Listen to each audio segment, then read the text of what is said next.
So he has the bone to chew on, Emily, so that when I'm frustrating him, he has something to do that big combative play with instead of me. Because I don't particularly enjoy it. He's on the tether, and right now we're just warming up for the session. So I'm just asking him to deal with his frustration and get in a constructive way, and to let me know that he's ready to work, right? So this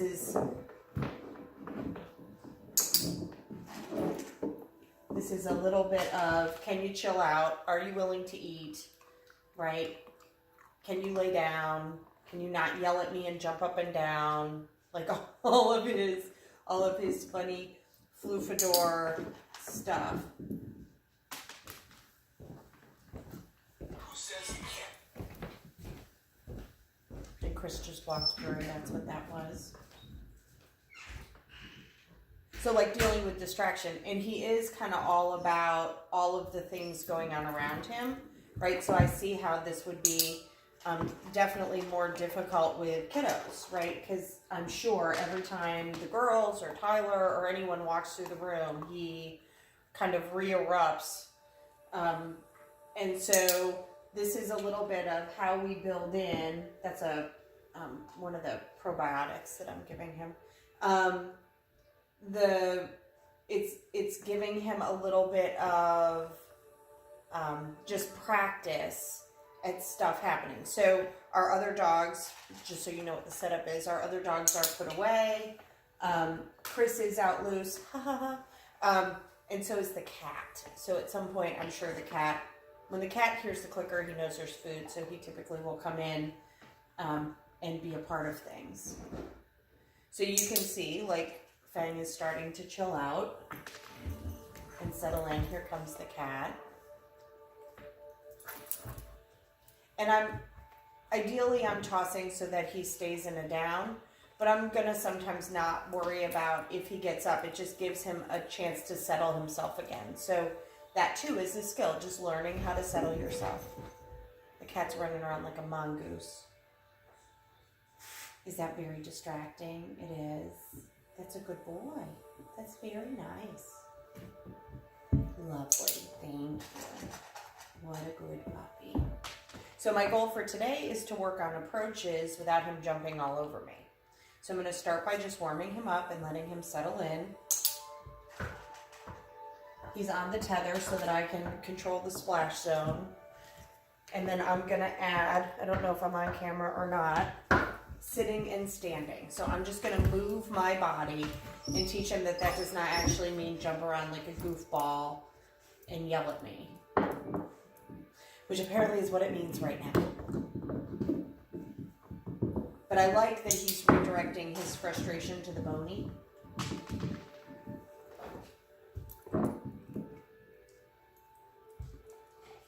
You missed one. There's one right here. Did you get it? And the reason I'm using the clicker is so that I can talk to you and work him at the same time, just like at the house. For you, you can just use yay until we get you some clicker skills. But yeah, the clicker, for lots of people, is a complication that we can just hold off on and add in later.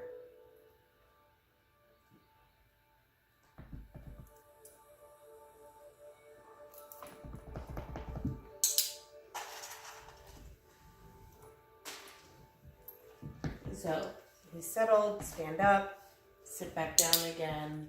Okay, so this is a little bit of what's called click the trigger. So if his trigger is me moving, I'm moving, clicking the trigger and reinforcing, like he can stay settled, and then slowly asking a little bit more of him.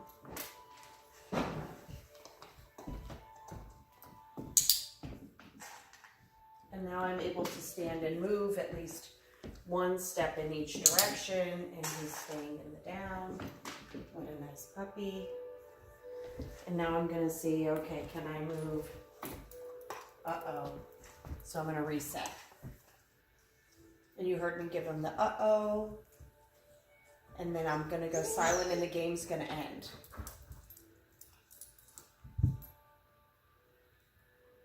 You have ants in your pants today, handsome.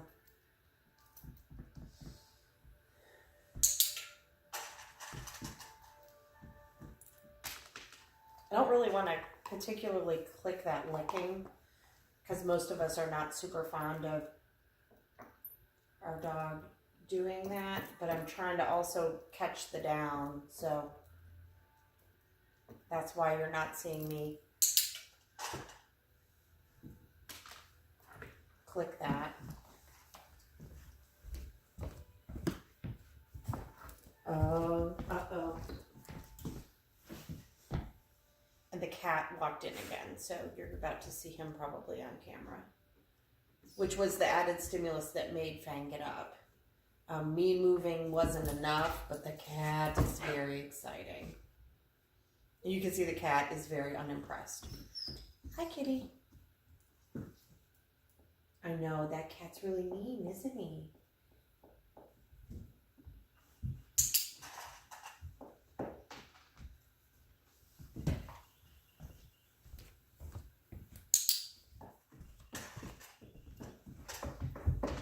So I'm paying for the down and hoping that Fang will stay in it while I do.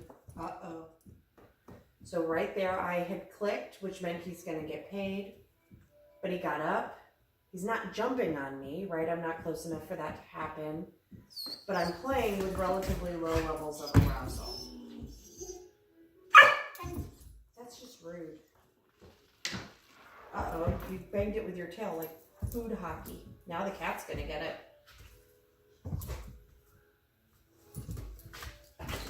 And that's what happens when you play with your food.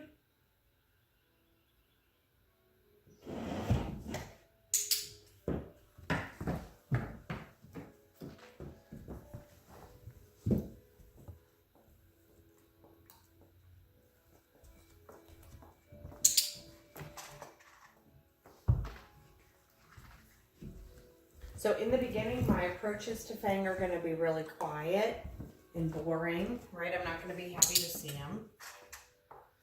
Because if I came in all screechy and crazy, it would be impossible for him to be successful.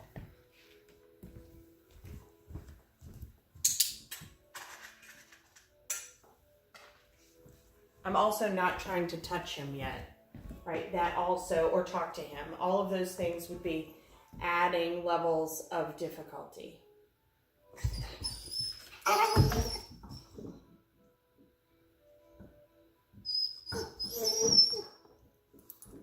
You're sitting on your bone, you fool.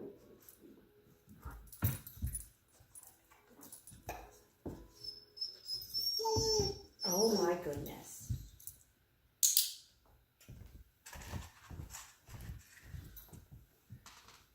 So I'm not hurrying.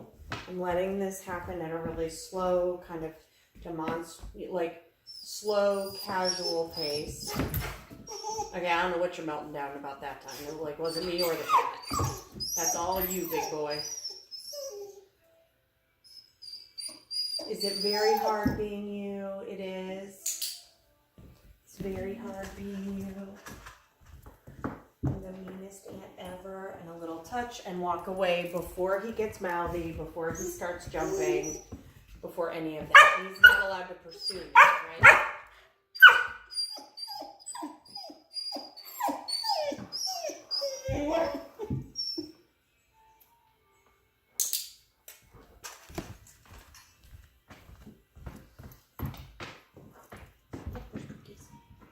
And he started to get up.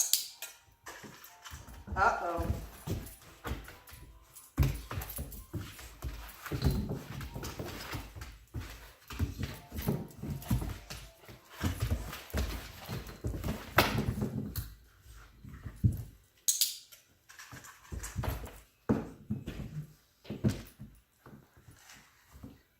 So, lost it, right? Started throwing himself around and carrying on like a lunatic. And so I just froze and waited, stayed out of the splash zone. Okay, that's just a temper tantrum.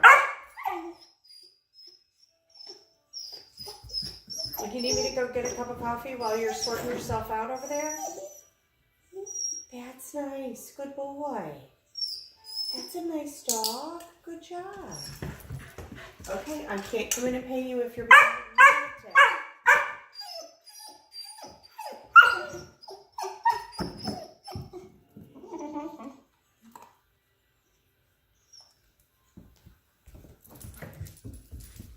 So this is where the real learning is happening, which I think is really hard for families. This is not distress, right? He's eating. His feet are actually relaxed. It's just a temper tantrum, which he is very good at. He's very good at the drama.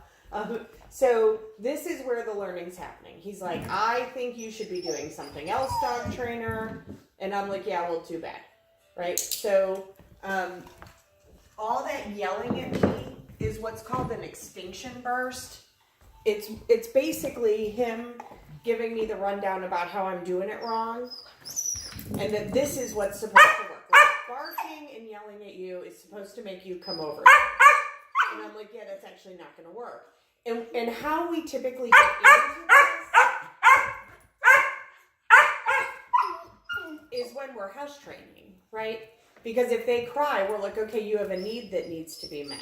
The problem is that some dethroning has to happen once we're doing pretty well on the house training, because that fake distress becomes being really, really demanding, right? It becomes really rude and can lead to reactivity or even aggression over time because he just isn't tolerating any frustration. So this is all about like a setup that allows him to be frustrated. He's not really getting any negative input from me at all, only positive. I just remove myself or hold position when he, okay, see, that's too much. No, it's too much. That's a lot. And he is really, truly convinced that yelling and jumping and barking and all of the complaining works really well.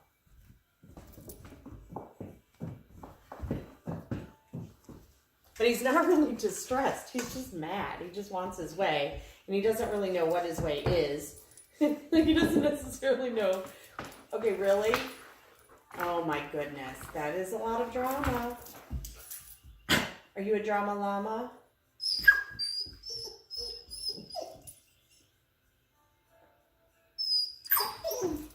Oh my gosh, it's so hard. So hard to be you. Poor Fang. No one loves him. Poor Fang.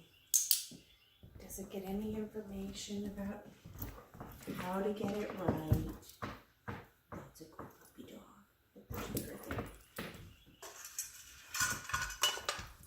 So this is kind of that red light, green light we talked about with the kids. This would be a red light.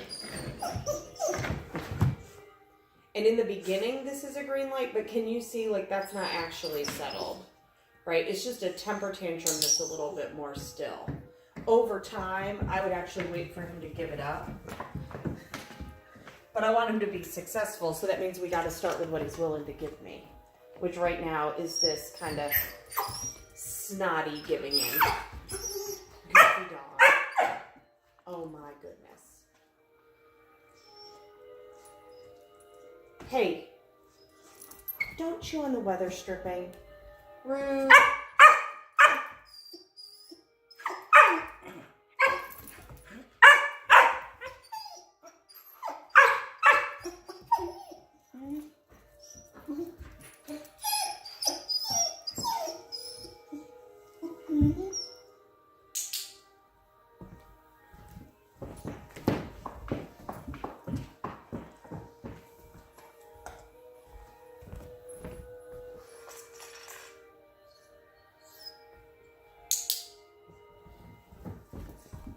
Oh, so sad.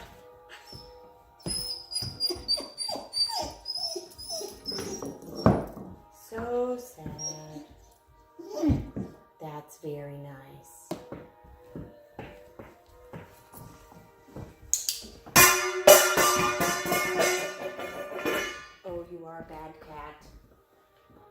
That was the cat trying to steal your puppy's breakfast. Fortunately, there were only a few kibble left, so I can just hold those in my hand.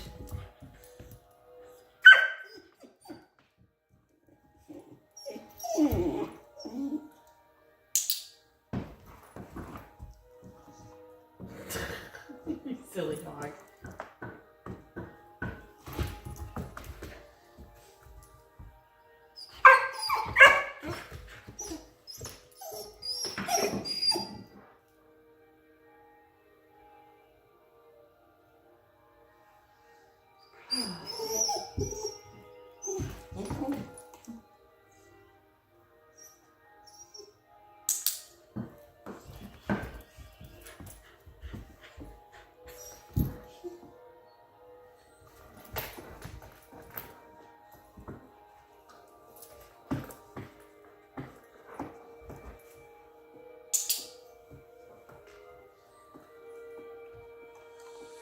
So this, it should over time help with that submissive urination you're getting. Because I think the reason you're getting it is because he gets so excited when someone approaches or is going to handle him that he pees, right? So my approach is really boring. Probably not all that rewarding yet. Are you watching the cat? You are. What a good boy. Can you take that?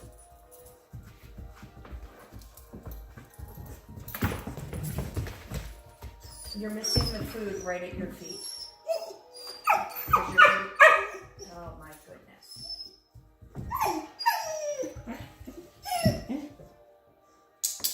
Look, they're right here. Got to use those like 4 times now because he's not paying attention.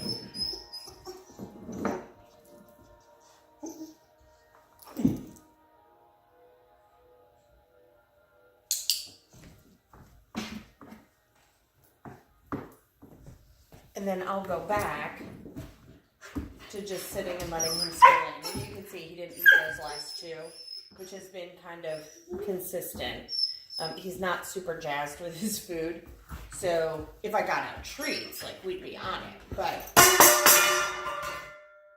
apparently the cat didn't learn the first time. So he banged on he knocked the bowl down again. Still didn't have food in it, so it didn't matter, but silly cat.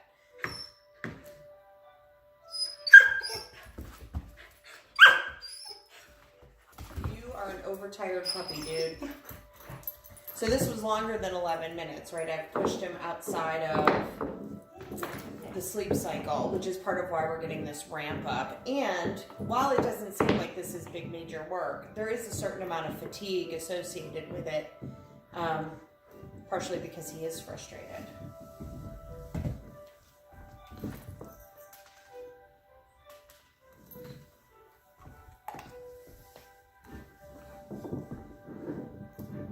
So this would be a pretty typical session. Give him a bony to chew on, give him a bed to lay on. Because I was doing approaches, I didn't give him a bed because I didn't want him to pee on it if I got it wrong.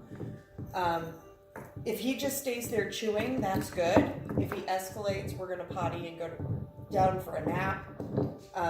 And I'm probably going to interrupt this bone chewing in just a couple of minutes and take him outside, potty, down for a nap. So, but I wanted you to be able to see a session today. We're not perfect yet, but we're working.